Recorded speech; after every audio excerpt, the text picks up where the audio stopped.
afternoon, and welcome to the Microsoft Middle East and Africa Forum for Sustainability Leaders. In this podcast series, we facilitate knowledge exchange with critical voices tasked with leading the region's drive toward net zero. Today, we're looking at what the climate finance landscape looks like in the Middle East and in Africa, and how climate finance proponents should address skepticism that has emerged around the topic as a means for mitigating climate change. Thank you all for being with us here today. And I'd like to start off by inviting our guests to make some opening statements on this question. And thank you. And Dr. Munang, I wanted to get your perspective on it as well. And I wanted to ask, what do you think are some of the challenges that climate finance confronts as it evolves as an industry? Yeah, thank you very much, Thomas. And I think I'll build on what Hassan and Yvonne have said. And before I actually get to your question, I mean, let's acknowledge that Africa, as Hassan have said, and the Middle East are actually at the forefront. And if you take Africa, it's warming twice as fast as the rest of the world. And therefore, they're actually at the forefront of this. But when you put it in perspective within the climate finance landscape, what is happening is that the amount of finance that is needed to match investments to be able to build climate resilience doesn't match up. And therefore, when you look at the latest science, which the United Nations Environment Programme Adaptation Gap Report did produce last year, is that when you look at developing countries, G77, which include the Middle East and African countries, actually need 5 to 10 times investment finance to be able to build adaptive resilience. And starting in 2022, investment of up to 300 billion need to be put in place. But the unfortunate thing is that the discussion on climate finance has been mostly focused on public-driven finance, which is 80%. And what has actually been put into the adaptation climate resilience space is 14% only coming from the private sector. And now back to your question on the green finance. The reality is that when you put Africa, especially in this case, Africa only, when it comes to green bonds, tap 1%. And that 1% that they tap, actually, they pay back higher. And the reason for this is, first of all, lack of information, and also the democratization of the space in terms of regulatory frameworks, regulatory policies, and also information that gets done to people. And the other aspect that actually is a very crucial thing to look at is when we talk of climate investment, one of the key aspects is to actually turn climate plans into investment plans, because you will not be able to invest in something in which you cannot see return on investment. And this has been the bottleneck when it comes to climate finance that has not actually been looked to most of the time. And I think as we move forward, I will bring another perspective, which is not only to look at the capital market from the green bonds perspective, but also to look at markets that sometimes are not tapped, which are informal sector markets. And you take the case of Africa, they're worth 300 billion US dollars that are not part of the mainstream of climate finance discussion. Thank you. And Hassan, Dr. Munang mentioned a lot of points there that I think we'll touch upon. Thank you. And definitely in tandem to the development of climate finance, there's also the workforce that's needed and the general ecosystem of financial services within that climate finance is a part of. And Dr. Munang, you touched on this a little bit earlier, and I wanted to ask you a follow-up question about it, because some people, some scholars point to underdeveloped capital markets in the Middle East and in Africa as an impediment for advancing sustainable finance and green debt issuance. And their guidance is that the first step for developing green finance is to first focus on strengthening capital markets as a whole. But others say that no, what's most important is not necessarily the depth of financial markets, of capital markets, but rather the entire ecosystem around which a financial structure for a country is built. And I'm curious to get your thoughts on how you think is the best way to develop green finance. Is it contingent on first strengthening capital markets, or can one proceed without the other? Both. You need both. This is the point here, and I think Hassan and Yvonne have touched on this, and I think this is very, very critical. The reality is, first of all, finance for what? Finance for transformational development and to build resilience. And who build this is people, so you need skills. But at the same time, you also need finance that is accessible to the bulk of the communities and of the population. And in this case, if you take Africa, for example, if you take the entire developing world, 77% of young people between the ages of 15 to 24 actually are informal. So it means most of them don't even have access to banking system and even to capital markets. That's one part. The second part is, even if you are to develop the capital markets, are they going to be able to provide the financial access to these communities that are actually more vulnerable to the changing climate? And the third aspect, therefore, is we need to develop all, and first of all, to start with reskilling of youth, especially in this community, so that at least they can be viable to assess finance in a way that they can then tap into the innovations, technological innovations, and market shifts of products that are not only building climate resilience, but can actually be able to tap into the opportunities that climate change presents. The second aspect is blended finance. I think Hassan mentioned this, and I think this is a very big arena that the world is shifting to. And if climate finance is to make meaningful change to people's lives and also to business, blended finance need to become the central topic of COP28. And here, what do we need? We need governments to provide seed funding to be able to incentivize private sector actors, banks and microfinance to be able to lend to innovators, to actors that are actually taking climate action and transforming and driving transformational development. The second aspect is that we can not only stay with banks or microfinance, we need then to assess those structures that are accessible to the bulk of the population in the developing world, which are the informal sector. And in the African continent, we're talking over 80% of people in the informal sector, and they have structures that are called cooperatives. Even in the Arab world, there is the riba, which is a financial structure. In Africa, we have the Jangis and the Tongtings. In East Africa, they call them chamas. How do we ensure that a de-risking facility developed by government can actually be leveraged to make sure that microfinance and these lower level financing institutions provide financing to those who need it most, so that at least they can drive innovative and enterprising solutions? I think this debate, until it reaches this stage, then definitely we'll be missing out the bulk of the population. And then even when the technological and market shifts actually take center stage, we only have fewer people there. Thank you. And building off of that a little bit further, Dr. Munang, it was mentioned that yes, COP is this forum where it's all about cooperation and it's all about partnerships, right? And this recurring theme of partnerships that we're starting to hear, and sometimes organizations enter into joint ventures or other forms of corporate partnerships to provide financing that they otherwise wouldn't proceed with.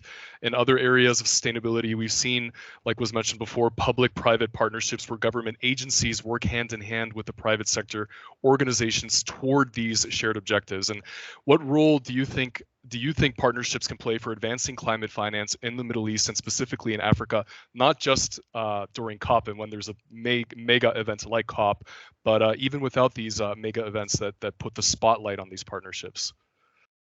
Yeah, public-private partnerships are actually what I call the turbocharger for transformational climate action and even for climate finance itself, because government alone cannot do it. The private sector alone cannot do it. So you need that symbiosis of government coming together, where government put the regulatory frameworks, they put incentives in place, not only to incentivize private sector, but even incentivize individual citizens to be able to invest in their own capacity, like green bonds, where they can be able to buy, to invest into it.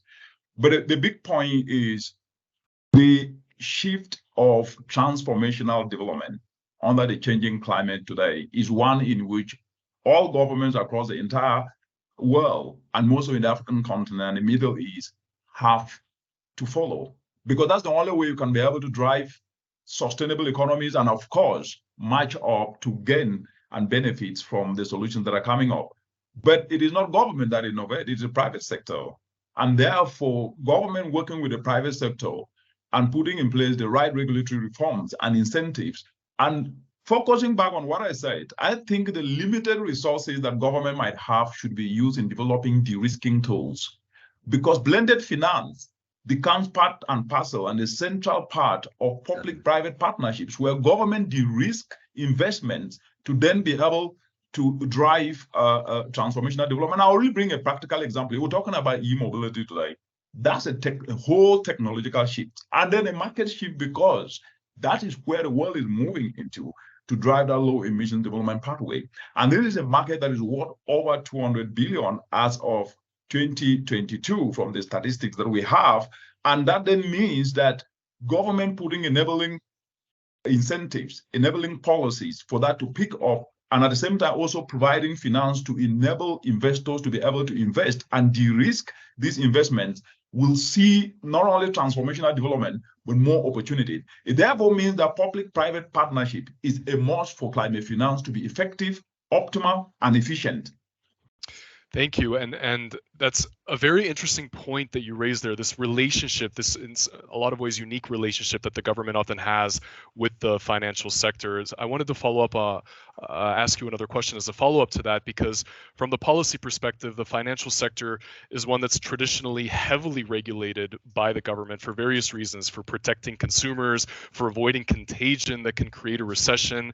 And I'm curious to know your thoughts on, in addition to these de-risking tools that you've mentioned, if there are any other policies that come to mind that you think best support climate finance and allow it to grow while helping it avoid the same pitfalls that traditional finance has sometimes fallen into? I think governments, especially when the Paris Agreement in December 2015 and the development of the nationally determined contributions, the NDCs, that countries, and especially in the African continent, where, as we speak today, 52 countries have put in place the NDCs and 48 have actually upped the ambition. What we are seeing is that in these NDCs and the different climate acts that have been passed in parliament, there are incentives, and countries are even moving forward to remove taxes on, for example, clean energy. There are a lot of countries that have removed not only taxes on clean energy, but they're actually giving incentives to investors in these areas. There is Cameroon, there is Kenya here, where they've done that. But the point is that the removal of taxes or giving tax rebates to investors that are putting money into these clean energy solutions need to be moved a step further, not only to target heavy investors, but also to go down to the local level to also target young people, because you're talking about a continent with over 60% that are young people who then need to be incentivized to then be able to start taking climate action as a business opportunity, as an investment opportunity, and they need tax rebates. But this is something that is not done, and therefore, looking at the regulatory reforms and the incentives that need to be put in place need to go beyond just taxes, but also look at a very different dimension that I think need to be put in the vision of national and regional development, which is to start integrating climate finance and climate entrepreneurship in the entire school curriculum, so that we then make it part of and parcel of knowledge, of opportunities that will then be tapped by each and everyone. And this is something that is not actually there. And the last aspect, which I think is the soft part, the skills retooling again, whereby there needs to be a lot of investment by governments in training young people, in investing in businesses that are viable, and also making sure that at least those businesses that are helping also train other people can be given rebates, can also be given the incentives that can make them flourish. I think this dimension could be quite very helpful. Thank you. And that's very interesting. And Dr. Munang, I'm curious to get your take on that as well, because this balance between short-term versus long-term, because some financing mechanisms are structured in such a way as to emphasize short-term benefits and returns, and joint venture and different, other kinds of specific project financing come to mind. On the other hand, other financing mechanisms take a more long-term approach, such as issuing bonds with a faraway maturity date. And I'm curious your thoughts on whether you think there's room for both in climate change. Should one be prioritized over the other? Should climate finance emphasize the creation of long-term benefits rather than just addressing immediate needs?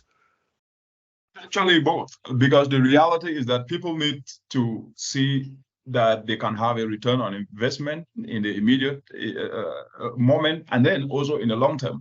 And I think if that is structured in the short, medium, and long term, we will have different investors scrambling in different spaces, either the short, the medium, and the long term. And I think that then brings in that dimension of Hassan bringing on this dimension of insurance and actually pension funds. And if you look at pension funds, I mean, that's the easiest entry point to tap to invest for the big investments that are actually needed, and these huge sums of money that we mentioned here today. But I think what needs to be done is when you look at the different populations like today that are already suffering. There's drought in the Horn of Africa that have affected over 22 million people today as we speak. If the communities that are facing this drought were to access immediate finance, how would they get that? And even if government were actually to provide stimulus, as we saw during COVID, which structures will they use to channel those?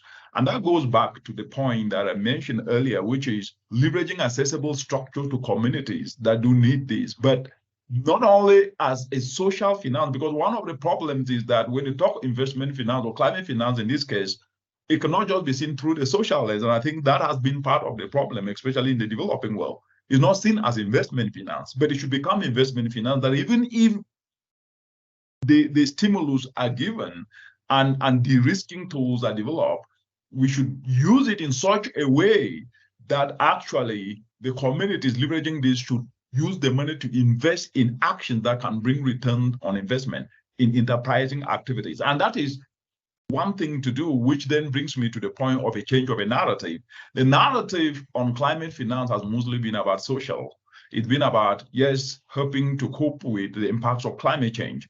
Now we need to move to investment finance, and that's why we only have 14% of the private sector as compared to 80% public-driven financing that mostly is going to be the talking COP, which I believe that the narrative can change. And therefore, to answer you, we need short, medium, long-term, but more so making sure that the needs of every community, which is different, because there are different investors. There are investors that are going to go at mega scale. There are also investors in local communities that may need accessible finance, not a lot of money, but then to build a simple solar dryer that a mother can use to dry her vegetable, or to get a solar power irrigation to irrigate her small piece of land in communities. And so I think that kind of thinking and logical approach that takes into consideration short, medium, and long term will be quite very, very helpful to engage the entire populace.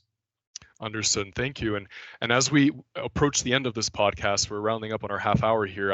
I welcome each of the speakers to make some closing remarks on the topic. And the final question I wanted to ask, and feel free to answer this question and frame your closing remarks around it, is looking ahead through the rest of this year, specifically in 2023, with this evolving narrative that's been mentioned a few times. Do you think that there are any trends, or have you seen any trends so far that you think that we should be paying attention to when it comes to the development of climate finance? I think one of the best opportunities that have ever existed since humankind was created is now. And why do I say now?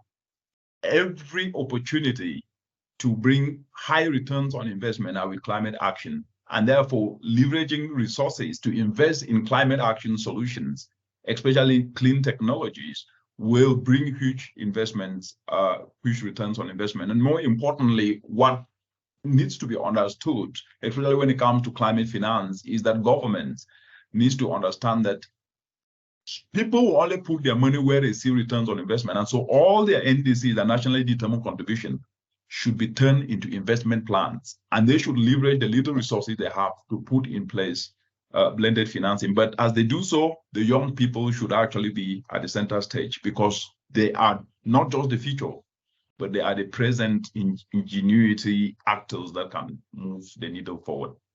Thank you. Definitely return on investment, also a priority. Money makes the world go round. And with that, Yvonne, we'll leave it to you to give the final closing remarks. Thank you all. Thank you, Yvonne, and thank you to all of our guests for joining us today. As we end the podcast, I'd like to thank the three of you for being on this edition of the Microsoft Middle East and Africa Forum for Sustainability Leaders. Dr. Richard Munang, Hassan Ghazali, and our host, Yvonne Shebib-Brau, thank you very much for joining us today, and please join us again in the future. For sure. Thank you. God bless.